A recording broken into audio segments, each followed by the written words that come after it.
जय। ओम नमः शिवाय, ओम नमः शिवाय। शिव हरि बच्चों, बोलो श्री कृष्ण भगवान की जय।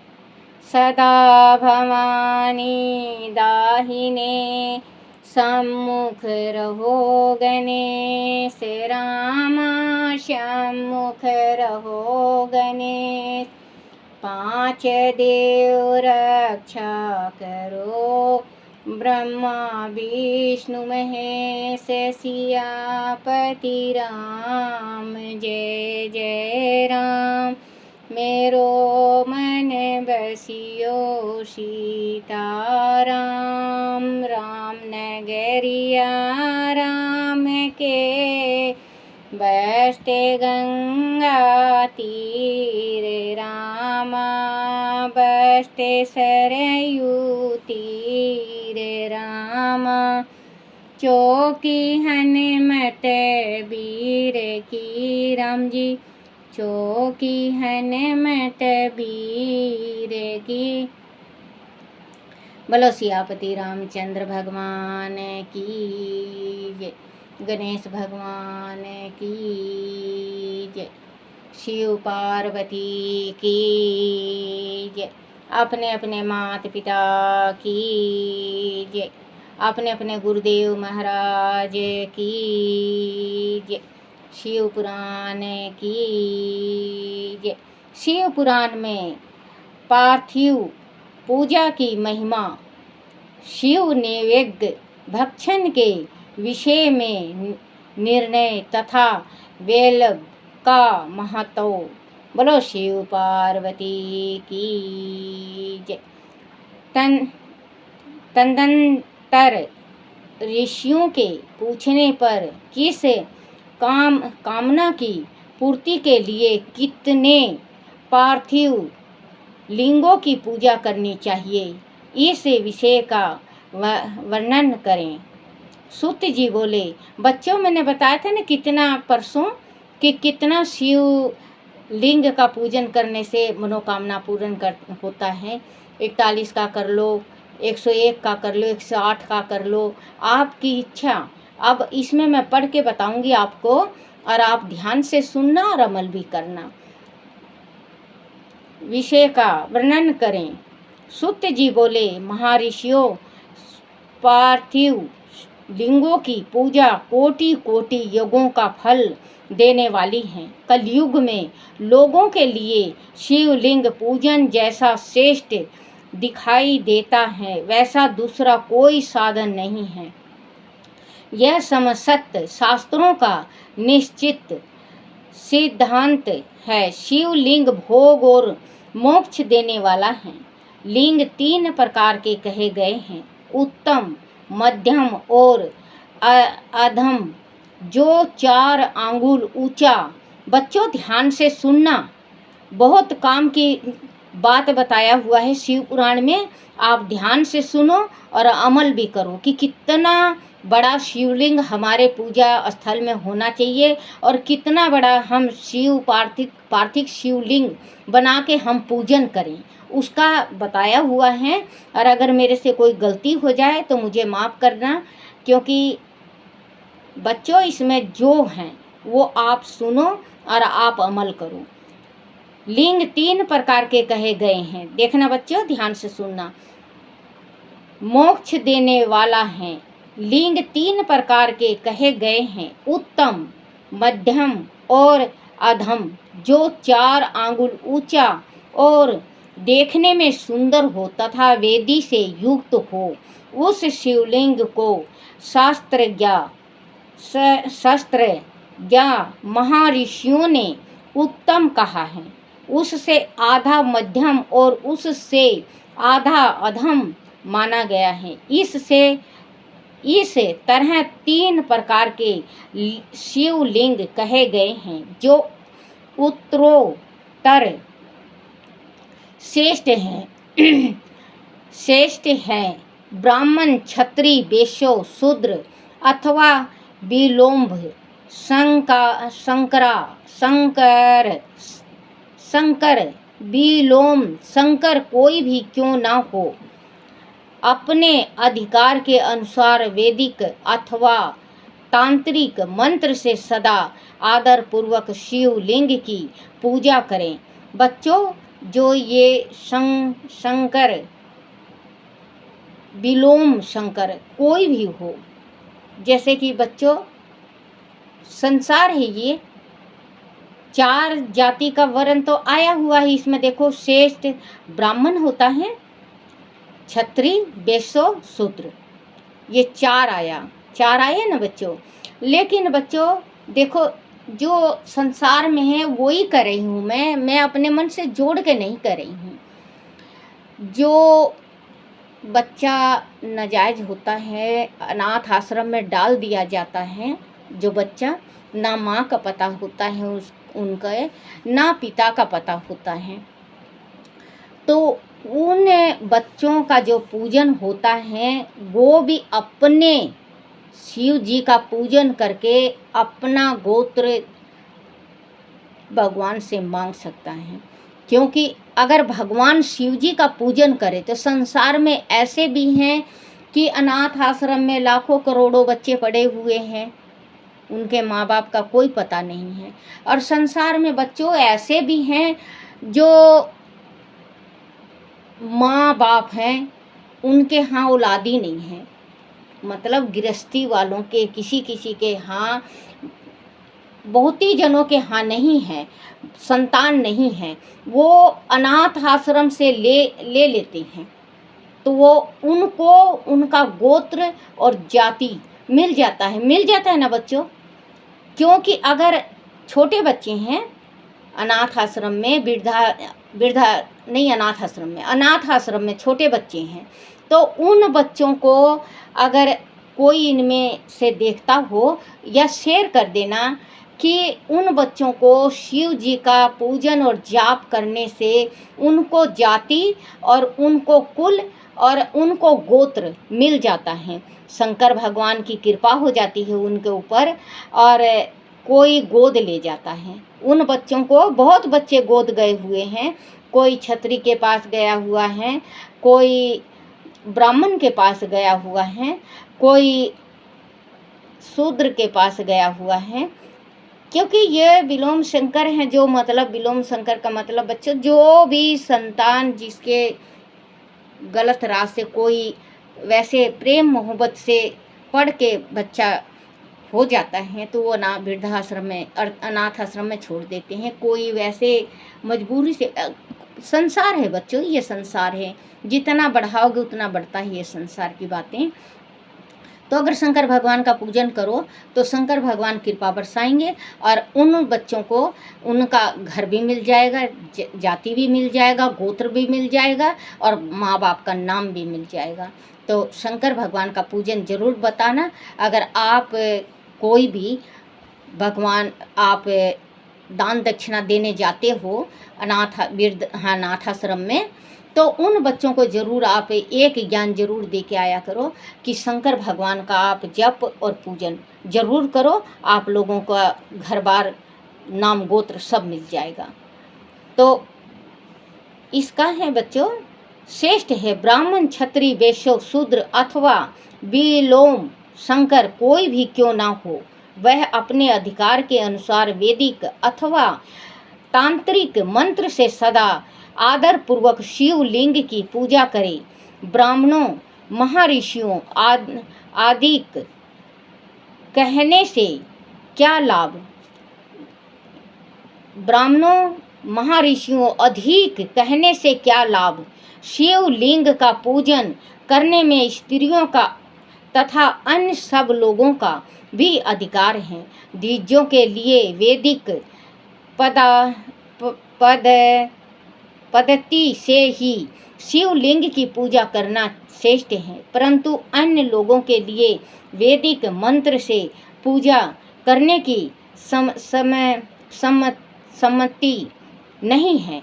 वेद ज्ञान द्विजों को वैदिक मार्ग से ही पूजन करना चाहिए। जैसे कुंवारी लड़की हैं, इसमें दिया हुआ है कि कुंवारी लड़की हो या औरत हो, सुहागन या विधवा या कैसी भी हो, स्त्री हो, स्त्री को इतना मंत्र का, शिव जी को जिस टाइम जल चढ़ाती है उतना मंत्र का उसको नहीं ज़रूरत पड़ती जितना पुरुष को पड़ता है। अगर कुंवारी कन्या है, एक लोटा जल ले जाके ओम नमः शिवाय का जाप करके भी पूजा जल चढ़ाती है, उसका भगवान तुरंत सुनते हैं। या औरत हो या कुंवारी लड़की हो या विधवा हो, कोई औरत जाति कोई भी पूजन करता है शिव का तो प्रार्थना बहुत जल्दी भगवान सुनते हैं। हाँ, कुंवारी लड़की को शिवलिंग को हाथ नहीं लगाना चाहिए, दोष होता है। अगर आप जा रही हैं, आप कुंवारी हैं और आप जा रही हैं पूजा करने घर भर के वास्ते, घर भर मांगने के वास्ते, तो आप जल चढ़ाओ।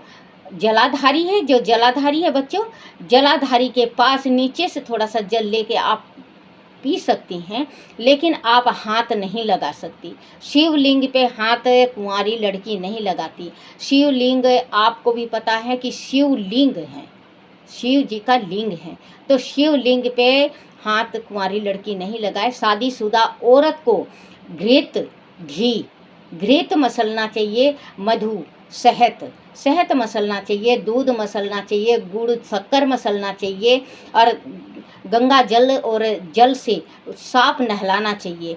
स्त्री कर सकती हैं, लेकिन कुंवारी लड़की हाथ नहीं लगा सकती, दोष होता है, क्योंकि कुंवारी को हाथ नहीं लगाना चाहिए। मार्ग से पूजा करने की सम्मति नहीं है। वेद ज्ञान धीजों को वैदिक मार्ग से ही पूजा करना चाहिए, अन्य मार्ग से नहीं। वह भगवान शिव का कथन है। दधीची और गौतम आदि के श्राप से जिनका चित्त दंग हो गया है, उन धीजों की वैदिक कर्मों में श्रद्धा नहीं होती। जो मनुष्य वेदों तथा समितियों में कहे हुए सत्य कर्मों की अवहेलना करके दूसरे कर्म को करने लगते हैं, उनका मनोरथ कभी सफल नहीं होता। इसका मतलब बच्चों, जैसे शिव जी को आपने जल चढ़ाया, 41 दिन चढ़ा दिया, सवा महीना चढ़ा दिया, सामन चढ़ा दिया आपने, और आप शिव जी की बुराइयां करने लगे कि हमने शिव जी का पूजन किया, हमारा वो नहीं हुआ। शिव जी को छोड़ के आप हनुमान जी को पूजन करने लगे, हनुमान जी ने नहीं सुना, आपने हनुमान जी को छोड़ के साईं जी का पूजन करने लगे, साईं जी ने नहीं सुना, आपने गणेश जी का। ऐसे करते करते आप बहुत सारे भगवान बदल लेते हैं, तो आपके कोई भी देवी देवता नहीं सुनते, क्योंकि उसकी मनोरथ पूर्ण नहीं होती। हमें जो भगवान का पूजन करो, सबका दिल में मनन समरण, दिल में एक ही देवता का करना चाहिए, एक ही देवी का करना चाहिए। दिल में जो बसी हैं या बसे हैं भगवान, कान्हा, शंकर, चाहे कोई भी देवी देवता आपके दिल में बसे हैं, उन्हीं का पूजन करो, आप स्मरण करो। पूजन चाहे सभी देवी देवता का करो, सभी खुश हो जाएंगे। करके दूसरे कर्मों को करने लगता है, उसका मनोरथ कभी सफल नहीं होता। इस प्रकार विधि पूर्वक भगवान शंकर का नैवेद्य पूजन करके उनकी त्रिभुवनमयी 8 मूर्तियों का भी वही पूजन करें। पृथ्वी, जल, अग्नि, आयु, आकाश, सूर्य, चंद्रमा तथा यजमान, यह भगवान शंकर की 8 मूर्तियां कही गई हैं। इन मूर्तियों के साथ साथ सर्व भव, रुद्र, उग्र, भीम, ईश्वर, महादेव तथा पशुपति, इन नामों की भी अर्चना करें। तदनंतर चंदन, अक्षत और बेलपत्र लेकर वह ईशान आदि के क्रमश भगवान शिव के परिवार का उत्तम भक्ति भाव से पूजन करें। बच्चों, आप पूजन शिवलिंग का छोटा शिवलिंग ला के एक थाली में रख के पूजन करते हो, तो शिव परिवार का भी फोटो अपने मंदिर में रखो, क्योंकि शिव परिवार का तस्वीर होना चाहिए। रसोई में होना चाहिए अन्नपूर्णा माता का, जो अपने घर की रसोई, कभी कोई अगर 1-2 जने की रोटी हो तो 4 जने खा लें, क्योंकि अन्नपूर्णा की तस्वीर होती है जिस घर में अन्न और धन की कमी नहीं होती। और पूजा स्थल में शिव परिवार का फोटो जरूर रखना चाहिए, शिवलिंग के साथ शिव परिवार का जरूर फोटो होना चाहिए। और जिस कोई भी भगवान का आप तस्वीर घर में लगाते हो तो तस्वीर या मूर्ति, क्योंकि तस्वीर भी होती है मूर्ति भी होती है, मूर्ति ज़्यादा फलित करती है हमारा पूजन पाठ को। तस्वीर तो तस्वीर होती है बच्चों।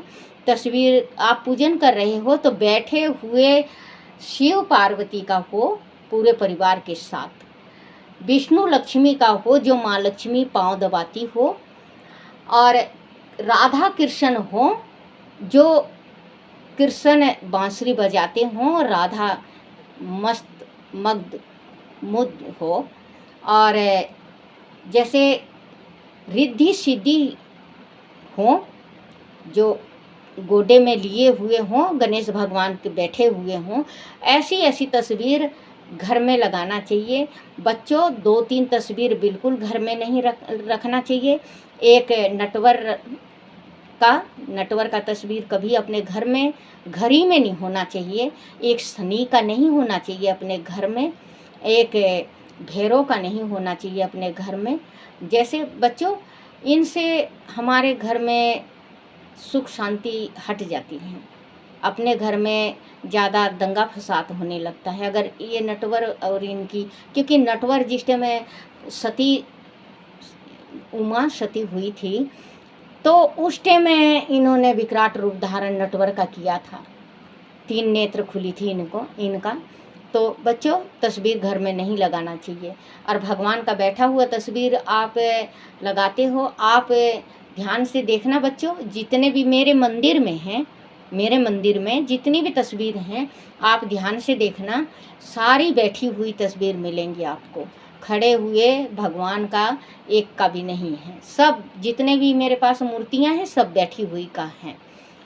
तो आप बैठे हुए का पूजन किया करो, आपका पूर्ण फल मिलेगा।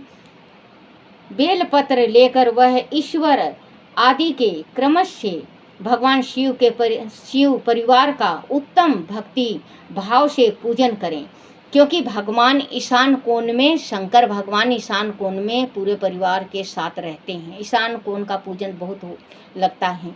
मंदिर कभी आप अपने घर का बनवाओ तो ईशान कोण में होना चाहिए। अग्नि कोण में अगर मंदिर है आपका तो आपके घर में कमाई बहुत है, लेकिन आपके घर में बरकत नहीं होगा बच्चों। आप ये चीज़ का जरूर ध्यान रखना, आपका जो मंदिर हो वो ईशान कोण में होना चाहिए। और जहाँ तक हो या तो 9 देवियों का ईशान कोण में, श्री राम जी का ईशान कोण में होना चाहिए मंदिर ही पूरी होती है तस्वीर लगी हो, नहीं तो माँ लक्ष्मी और विष्णु भगवान का तस्वीर लगनी चाहिए। और भोलेनाथ ईशान कोण में पूरे परिवार के साथ रहते हैं।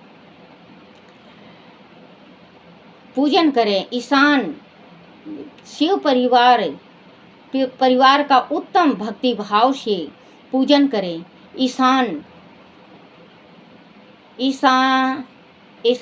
नंदी, चंड, महाकाल, भिनगी, वृषभ, सकंद, कपरदीश्वर, सोम तथा शुक्र, यह 10 शिव के परिवार हैं जो क्रमश ईशान आदि 10 दिशाओं में पूजनीयत हैं। ततश्चात भगवान शिव के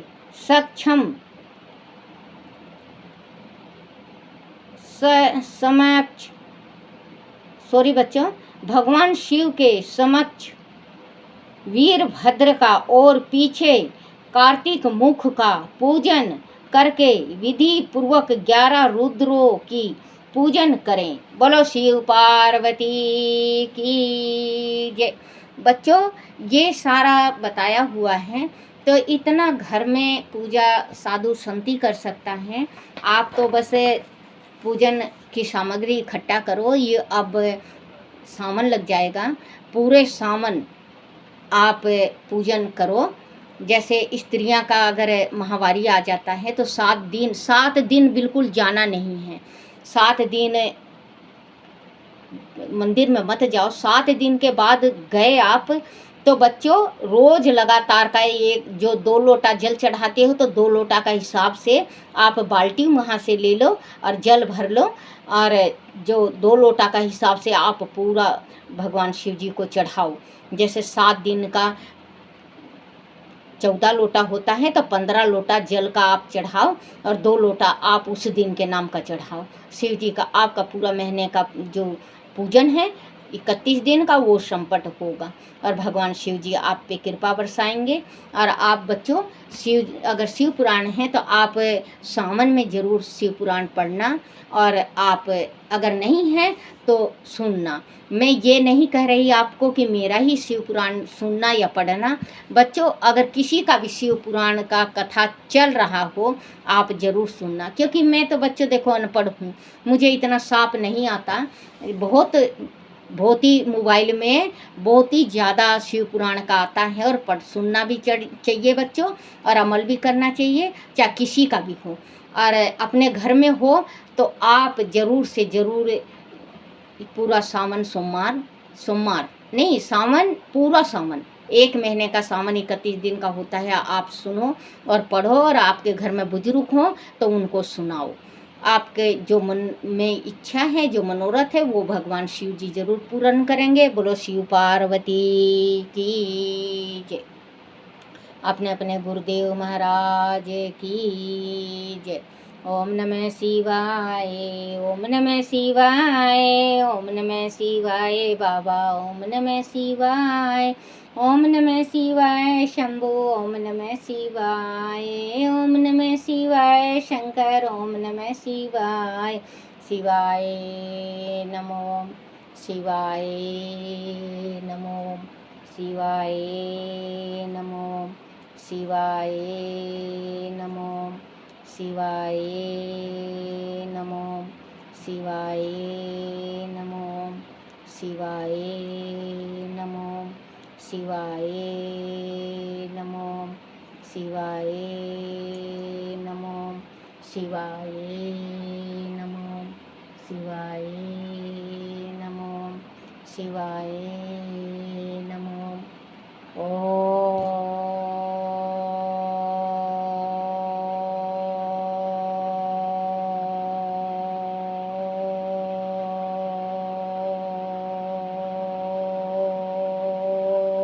नमः शिवाय।